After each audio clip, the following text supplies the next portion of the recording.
Standpoint. I am Precious Amayu. Issues are rife in the country today. There are issues arising from the presidential election and also issues arising from the Supreme Court ruling yesterday on the Naira scarcity. Those are some of the issues we will be looking at today on Standpoint. We know that everyone has been talking. Will the federal government abide by the Supreme Court ruling? And if not, how do you get the federal government and the CBN to abide by that ruling? And those are some of the issues we're looking at. And also, like I said earlier, matters arising from the presidential election. We'll take a break now. And when we return, we'll start with our very first conversation. Stay with us.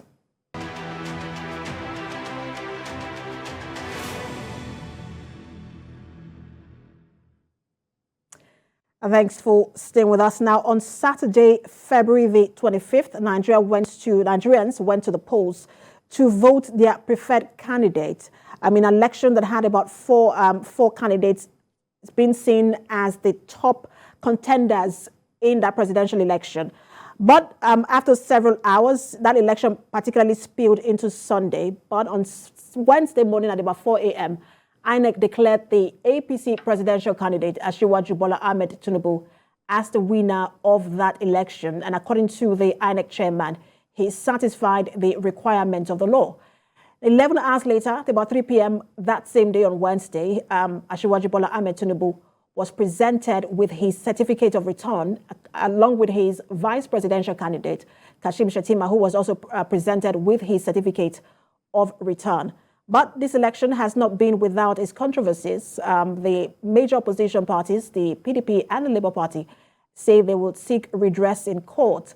They believe that there were discrepancies in this particular election, but that remains to be seen how the ruling that the court will give. But we will speak to the advisor, Media and Public Affairs, APC Presidential Campaign Council. He will be responding to some of these issues and what the ASIWAJU presidency is going to look like. We're joined by Mr. Dele Alake. Good to have you join us.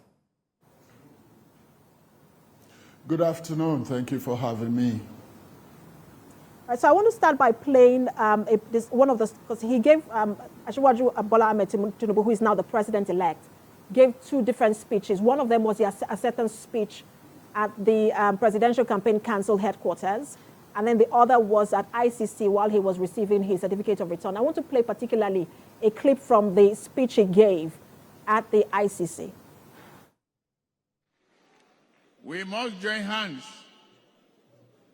in this common endeavor to push the nation through. In a phrase, I'm asking you to work with me. I may be the president in an election, but I need you more importantly. Nigeria needs you a lot more than just one person. My heart, my door are open to you. I ask you to come in so that we may begin the task of rebuilding our national home together, day by day, brick by brick. Where there is poverty, let us create prosperity and jobs. Where there is hunger, let us feed the people, chasing the hunger from our midst. Where there is no scarcity, let us rediscover the abundance. Where there's brutality, we may replace it with brotherhood.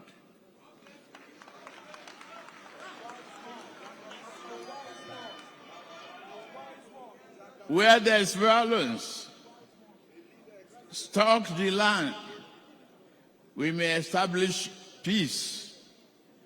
Where others have erected temples to hatred and bias, we may reconstruct permanent monuments to compassion and abiding affection. History will record that this day, as the moment when I officially stood before you as a president-elect. Right, so that is the president-elect, ASIWAJU Bola Ahmed TINUBU, speaking there at the ICC while receiving his certificate of return. But let me ask you, Mr. Alake, he has been receiving congratulatory message from across the aisle. We've seen members of other political parties also congratulating him as well, and people say maybe probably that speaks for the kind of person he is, being able to reach across the aisle. But how magnanimous will he be in victory? Thank you for the question. You heard him yourself. He has said it all. His heart, his door are open to all. That is a very symbolic statement. It is an endearing statement. It's an inviting statement. It's a statement that encapsulates all the conciliatory moves and efforts and inclinations and predisposition of this man. Not just now. In fact, he's so adept at forgiving.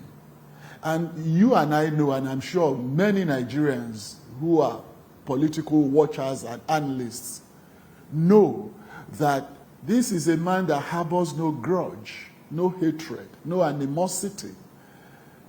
If even we make jokes with him that if someone stabs him in the back and faces him, he embraces the person. That's the man he is. So it's not a fluke. What he's saying is not just happenstance. He has practiced it. He's preaching it because he's going to practice it. He is a very, very magnanimous man in defeat. How much more in victory? He's a very honorable man. And this has been amply demonstrated, as I keep saying. A few weeks ago, or even 2 weeks ago, or about a week ago, who would have believed that an ASIWAJU, as a political colossus that he is, would lose his own election in Lagos State? Of course, that was unthinkable. Nobody could have believed it. However, it did happen. We are still studying a lot of things about that particular election. But it did happen. And have you heard him making a whimper in protest, gallivanting all over the place and calling for arms, for fire and brimstone, that the nation should shut down?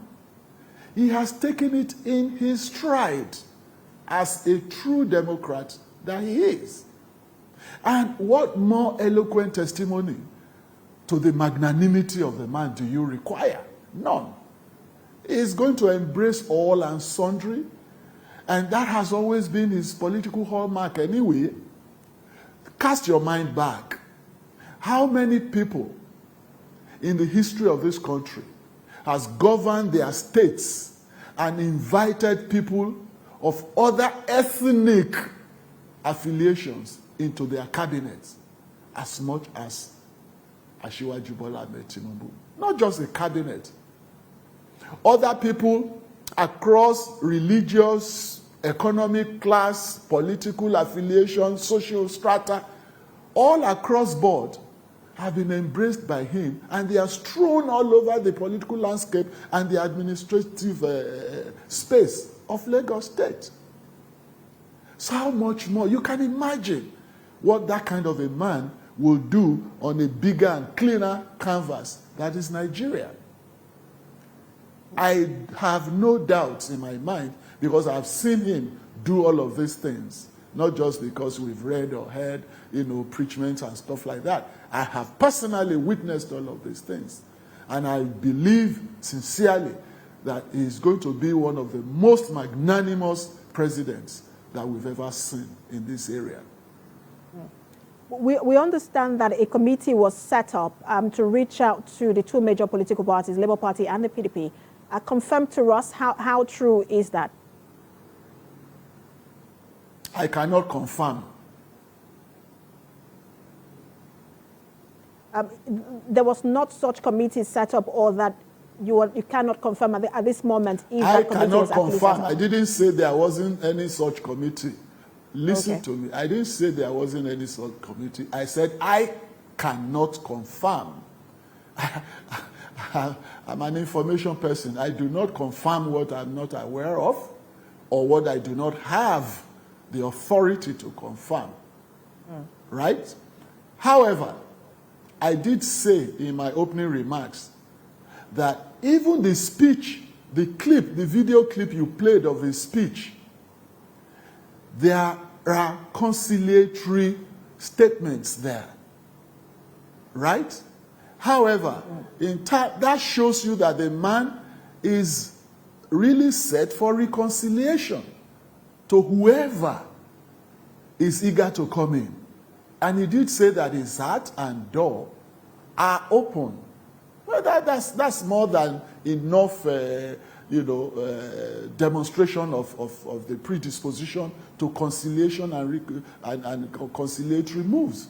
So, even with or without committee, he has already shown that he is ready for reconciliation. However, with the committee or not, I also believe fervently that some of the people who have gone to court or who have claimed that they are going to court should be allowed to go to court. Because we are Democrats. We cannot stop anybody from going to court. And we also would not want to be seen as obstructing justice through any means at all.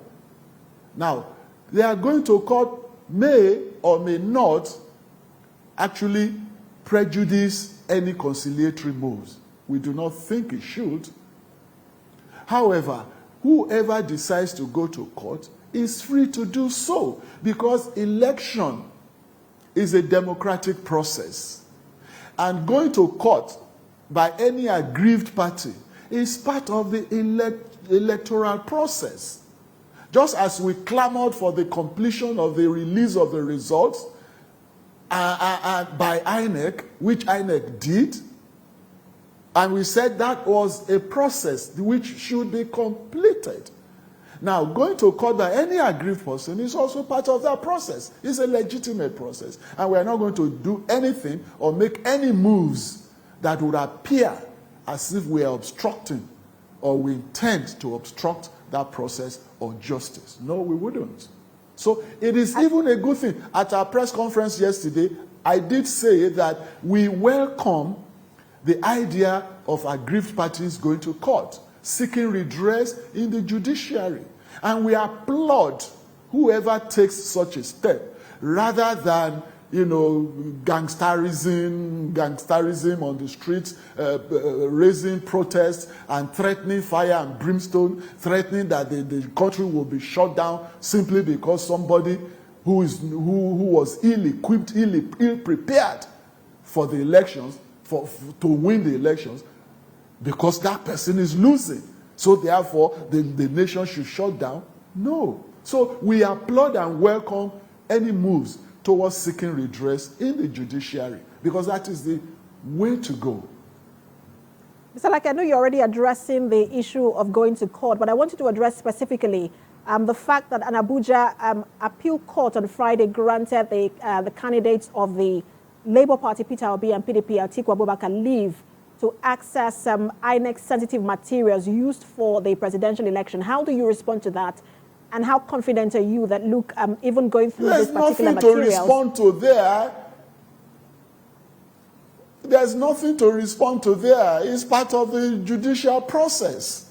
They are free, they are at liberty to ask the court to do anything that if the court feels, that they are justified or there is a point or a case to be made or whatever, that is left to the judiciary to decide. However, but Mr. Alake, I was going to ask you in addition, going to court to ask for the servers or for the... I was going to ask you how confident are you that now, going to no matter the how court, much they sift through those materials, you are sure that your party's victory will stand?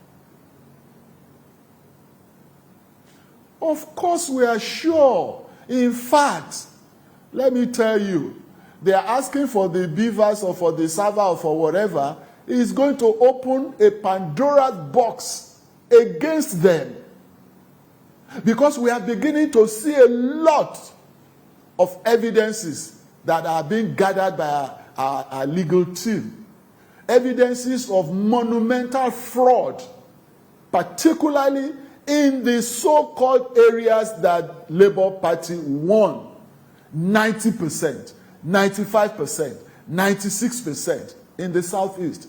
Now, evidences are now coming out in streams and in droves, showing that proper elections did not take place. Proper voting did not take place in so many wards, in so many polling centers. And some of the electoral officers are coming out now, their videos are out, showing that election did not take place in so many of those stations, whereas results were posted and sent to Abuja by the local people there. Some of the officials were threatened. INEC officials were intimidated, blackmailed, and threatened. Just yesterday, we showed you at our press conference a woman in Anambra whose house was burnt because she is a candidate, or she was a candidate of the APC for the House of Representatives. We showed that to you at our press conference yesterday, and she narrated her story. Her house was razed to the ground, her family chased out, simply because she belonged to APC. And none of them were allowed to vote in so many polling stations. A lot of these things are coming out. So we welcome them. We believe that that is the way to go. Even in Lagos, a lot of things are coming out in the so-called areas. For instance, even here, I have one evidence, which I'm not going to show yet, but I'm just going to tell you about several forms signed, filled by some electoral National Youth Corps officers, people that were charged with the electioneering process there, with the voting. They crossed out numbers, figures, originally assigned to APC. Even in Lagos, in so many local governments, we've discovered all of these things. And then they changed some of the figures for ALP, Labour Party.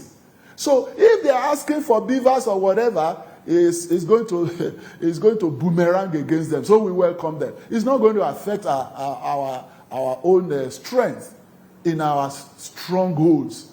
Don't forget that this election, which they are trying to discredit, is being the best so far in this political dispensation since 1999. There's no election that Obasanjo conducted, 2003 and 2007, that anybody could point at. Even he himself, in his good conscience, did not agree that it was free and fair. And when he was queried about it, he said, there is no perfect election anywhere in the world. I played the tape at our press conference 2 days ago, where he said that in the US. So this has been the best election, the freest and fairest since 1999. Why do I say so? The results have shown it. There have been upsets where hitherto upsets were unthinkable. ASIWAJU'S Bola Ahmed TINUBU lost in his own base of Lagos. The sitting president, Muhammadu Buhari, lost his own Katsina state to PDP. You're speaking to the shift. Even a sitting governor if I may just quickly jump in, apologies for interrupting you. Please let me finish this line of argument. It's very important to educate our people and to enlighten those who are being misguided, being misinformed, ill-informed, or totally uninformed. If you analyze, you will see that no election since 1999 has thrown up such surprises as this. And conversely, ironically, this is an election where in the Southeast, the Labour Party had recorded over 90-something% of votes. Now, let us analyze very well. Labour Party, the candidate of the Labour Party, Peter Obi, belonged to the PDP, was in the PDP. Atiku Abubakar of PDP still is in PDP. Kwankwaso of NNP belonged or was in the PDP. So this PDP as a party was fractionalized into three. Even as a single party, they could not win the election in 2015 and 2019. Now, how in good conscience can you now expect the same party that's now been fractionalized into three, Labour, PDP, and NNP, to now win the election individually? When they were one with their whole strength, they could not win. Now that they are fragmented and fractionalized into three, how do you expect, how does any reasonable person expect that he will now win when he now has less strength? It's not possible. Mr. Alake, it is an illusion. It's delusional and hallucinatory to expect anybody to win such an election. Whereas APC and the candidate of the APC had remained Alake, just a minute, really because you're speaking solid, to the issue, and I don't want concrete. to lose this line of thought. You were talking about earlier a shift in the electoral map, and you were talking about how the APC also lost Lagos. When you look at the results, each of the top three contenders had about 12 states each. Has the APC learned his lesson from the presidential election, and how do you think you will fare in the gubernatorial election? Is going to fare better in the gubernatorial election. Why? Because we are going to plug the loopholes. Loopholes that have been identified. The rigging, the monumental rigging that took place, whether in Lagos or in the southeast, or in other areas where the Labour Party made inroads. Those loopholes and leakages will be plugged. That's one. Two, even in Lagos, the eyes of the people have now been opened by the result of last Saturday's election.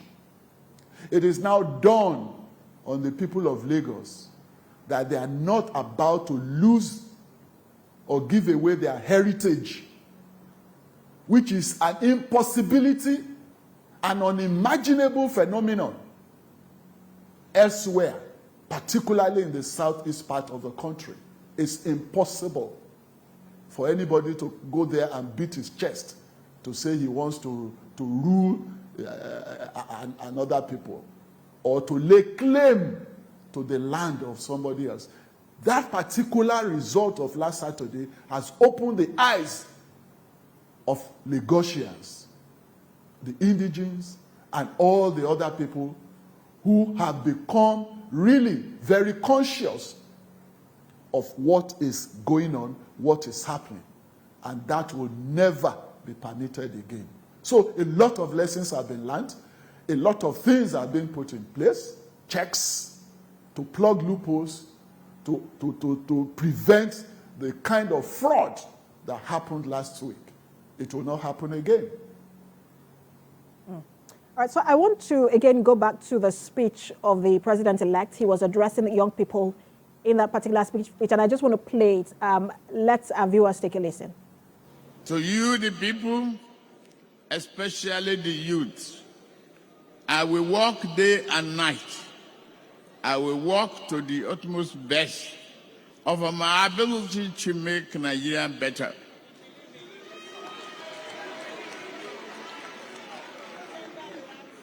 For this to be a victory at all, it cannot simply be a victory for one man or even one party.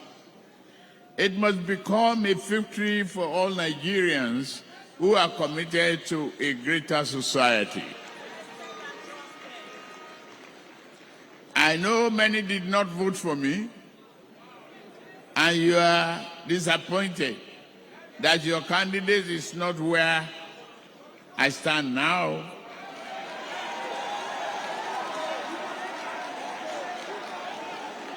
I understand. You hurt. Your anger, disappointment. I extend the embrace and comfort of one family member to another. This great project called Nigeria beckons to us all. It is bigger and more important than any partition divide. To my supporters, I ask you to continue to have faith in the mission that we have articulated.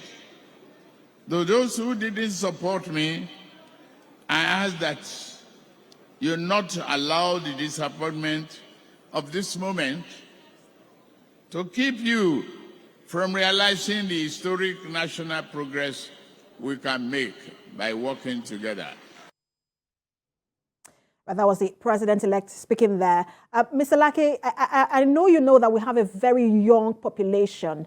A huge percentage of the population in Nigeria are young people, but young people who feel aggrieved that over the years, the benefits of governance have not trickled down, that they feel neglected, they are not being prepared for any leadership in any form in the country. How inclusive will the administration of the president-elect be, especially for young people? Oh, well, I can tell you, going by the ASIWAJU'S Bola Ahmed TINUBU'S antecedents, the youth don't have anything to fear from his administration. Even in 1999, when he formed his cabinet, we were not old people that were in that cabinet at that time. We were very young. He himself was young. Not only that, up till today, he is noted everywhere as a foremost talent hunter, irrespective of age, class, creed, status, whatever. He has no restrictions in terms of where you come from or what kind of religion you practice. No. His watchword is merit. As long as you have the capacity and capability to deliver, you've got the knowledge, he will bring you on board. Even in this campaign, in our campaign council, there's so many youngsters there. Even working with him as personal aides today, I can tell you there are several youngsters working with him. So that will go to show that he is a man who embraces the youth. And on top of that, through his action plan, he has a lot of goodies for the youth. And he has said some of these things. For instance, in the area of education, which is largely populated by our youth, he has said that he's going to introduce the loan system. When some of us were in school, back in the day, there was a federal loan system for indigent people in school, in the universities at that time. Along the line, this was cancelled, it faded. He says he's going to reintroduce it. He's going to bring in a credit system into the economy to allow people, young graduates coming, emanating from our colleges, our higher institutions, to be able to settle down. And that also is a double-pronged mechanism, not just to ensure the immediate welfare of the youngsters that are emerging from schools, because with the credit system, they can have an apartment, they can get a car, they can be comfortable, rather than the current cash system where you have to pay in bulk for everything. You want to buy a car, you have to pay in bulk. You want to get an apartment, you have to pay in bulk and all that. That not only cushions the harsh economic effect on the youth, is even going to stem the inclination to corruption. Because why do people also have or develop these corruptive tendencies? Because everybody likes the good life. You want to be able to afford the basic necessities of life. But if you have to pay cash for everything, it's difficult for any young graduate to be able to amass such cash to afford. So if there is a credit system in place, it really makes life a lot easier for the youth and for the society at large. because the proclivity to think of corruption, to be corrupt, or to be fraudulent will significantly reduce or abate. So apart from himself being a lover of the youth, he has very many, good plans that he will put in place in his administration for the youth. And I tell you, number 3 is that he is a very, very notable financial expert. And he has demonstrated that amply in Lagos. Now, he is going to plug the loopholes and leakages in the financial system of Nigeria today, and the revenue will increase. With the increase in revenue, he is going to create industrial hubs in almost every geopolitical zone of the nation. Now, manufacturing is going to be enhanced. Industrial hubs will be, all of this will create jobs, which would really absorb the teeming masses of the youths who are currently either languishing in unemployment or underemployment or such things. So he has a lot of goodies for the youths, apart from being a lover of youth himself. And these are so many other avenues that the youth's anger would really be assuaged. And again, I personally have a word for the youth. And my word for the youth, which I also always tell them whenever I come across a lot of them, either at lectures, symposia, and different fora, that you also do not wait until a job is created for you.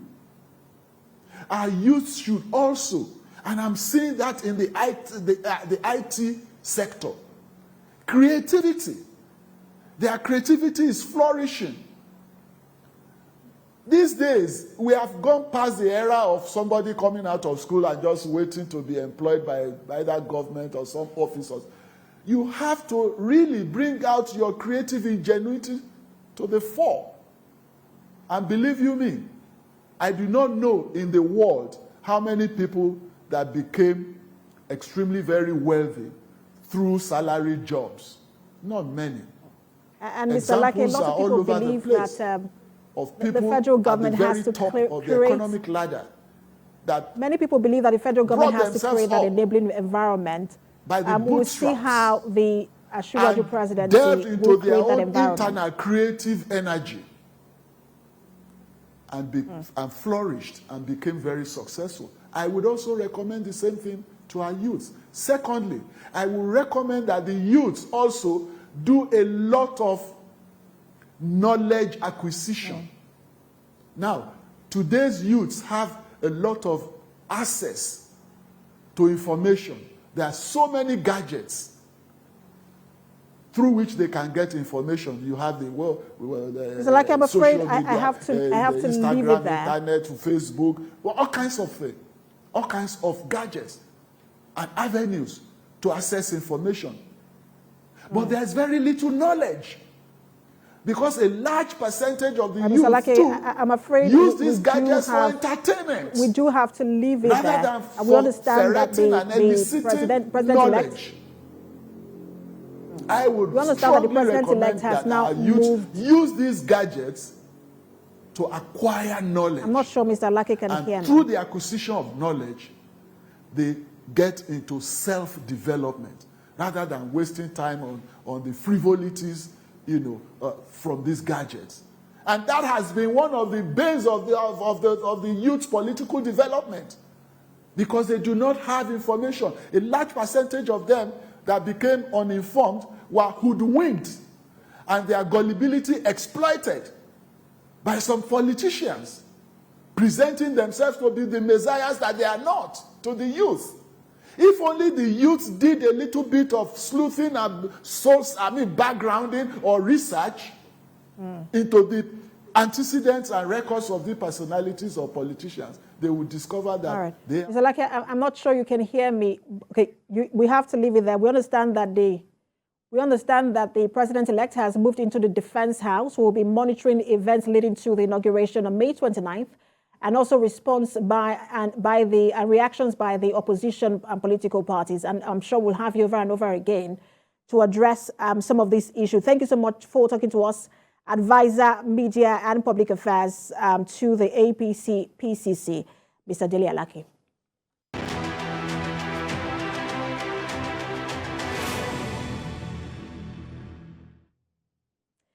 Thanks for staying with us. Just yesterday, Friday, at about 10 a.m. thereabout, the Supreme Court declared the Naira redesign policy of the federal government invalid and extended the deadline for the restriction put on the 500, 200, and 1,000 Naira notes to be legal tender also to December the 31st. Now, lawyers have been reacting to this. Economists have been reacting to this. This has become a major topic, especially if the federal government will comply with this particular order. Let's bring in a lawyer. He is MALACHY UGWUMMADU. Good to have you join us.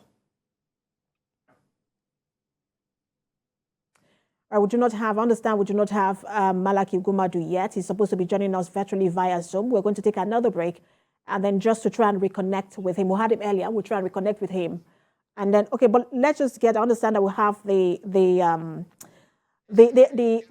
address made by the state governors. I think it was Governor El-Rufai and Yahaya Bello, who were at the Supreme Court yesterday. Let's just get that up sound from them.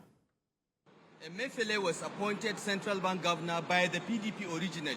So let's not forget where he came from.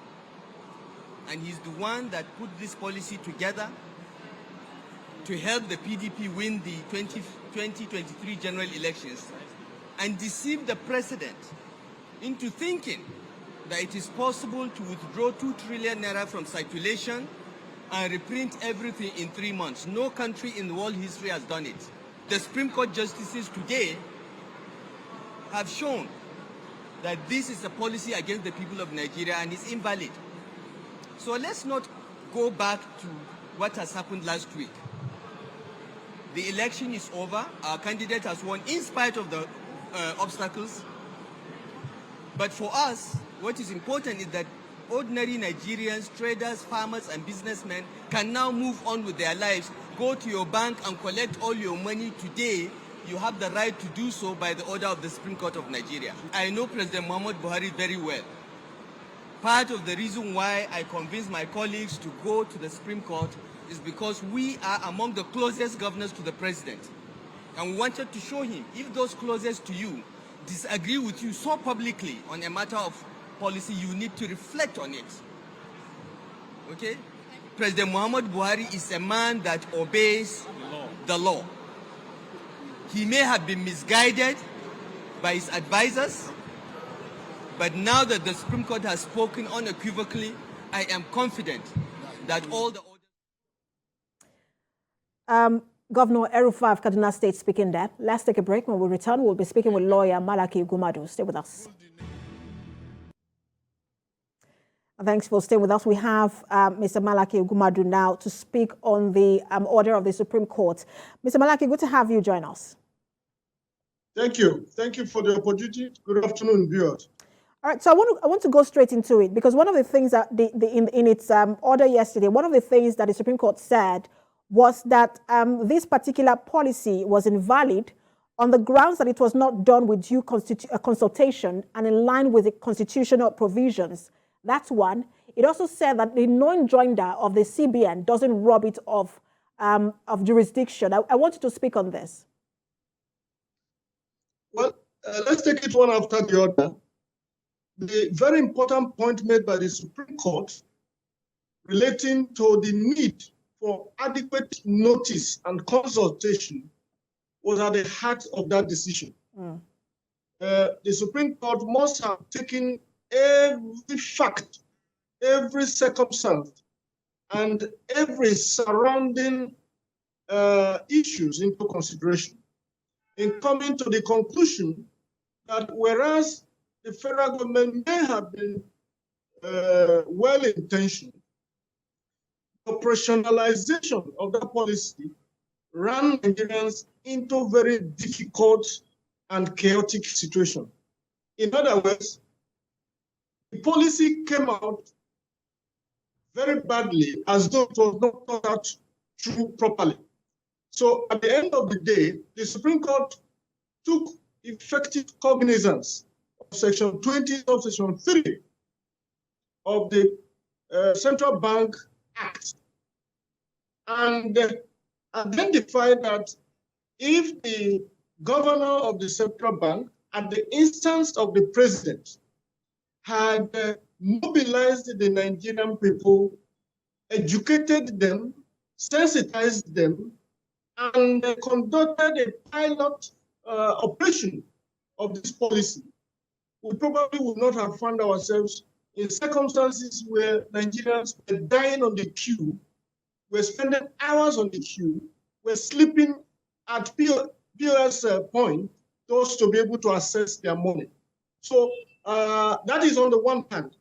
And I am sure that the Supreme Court, as it ought to, took into consideration Section 20, Subsection 3 of the CBN Act 2007. Now, the other point as to what was your second question? The fact that the Supreme Court said that, look, the non-joinder of the CBN does not rob it of its jurisdiction. Very well, very well. That's a very, I mean, you know, it was a kind of shield that the opposing party tried to throw up and confronted the Supreme Court with the point that the CBN was not made a party to the suit. Now, that fell on its face because, as it were, the federal government itself was sued. In short, the Supreme Court assumed original jurisdiction as a court of first instance because it was a dispute between the states and the federal government. That is one of the very few exceptions where you can just pick your bag and run to the Supreme Court for adjudication of a matter. And therefore, being the federal government, the central bank is merely an agency of the federal government. And the Attorney General, being the chief law officer of the federal government, pursuant to Section 150 of the Constitution, was also a part to the litigation. So the Supreme Court came to its finding that the absence of the Central Bank of Nigeria as a party, stricto sensu, did not divest it of its jurisdiction and overrule them. So that cleared the way for the substantive application that was determined yesterday, as it has turned out. And it is, to a large extent, it is kudos to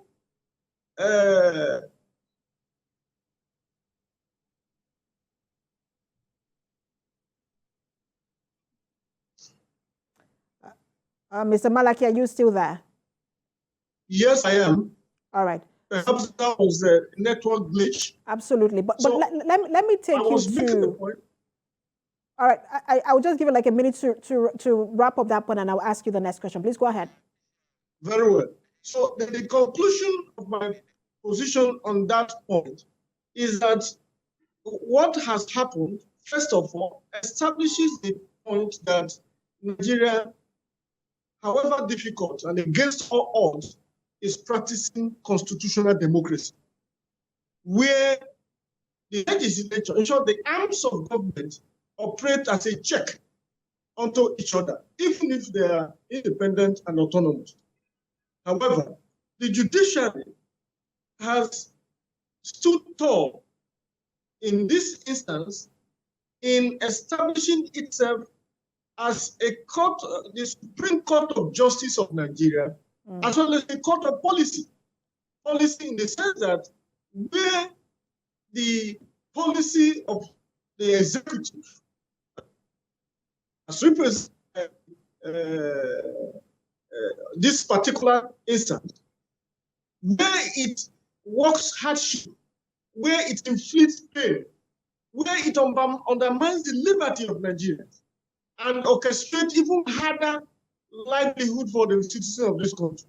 The Supreme Court has a responsibility to look closely at the law and find a way of reversing that, and that is what has happened. So, but Mr. UGWUMMADU, do you expect I just wanted to ask you, because you said something about, making life better for Nigerians, but in that particular ruling yesterday, the Supreme Court said the president's broadcast demonstrates his disobedience of this court, that's the Supreme Court, and that the president ought not to be heard in this court. Perhaps it's the first time we're seeing the Supreme Court use a very strong tone against the presidency in terms of his compliance to any of his ruling. Do you expect the presidency to comply to this particular order?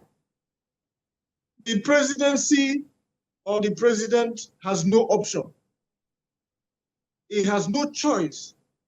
In short, I am referencing section 287, subsection 1 of the Constitution of the Federal Republic of Nigeria, 1999, as amended. It creates no avenue for choice. It is a peremptory, compulsory, mandatory provision of our grown law that insists in very clear terms that every person, every institution, every agency, every authority, including the presidency, is obligated to obey and enforce. One yesterday was the ruling of the Supreme Court of Nigeria. And that order, that ruling must be enforced. So as regards the question of obedience, that is not up for any choice. Now, when the Supreme Court referenced the broadcast of the president, that was a technical point that the Supreme Court made in order to reinforce its position. Where we leave it, we'll continue to speak to lawyers and follow developments on this particular issue.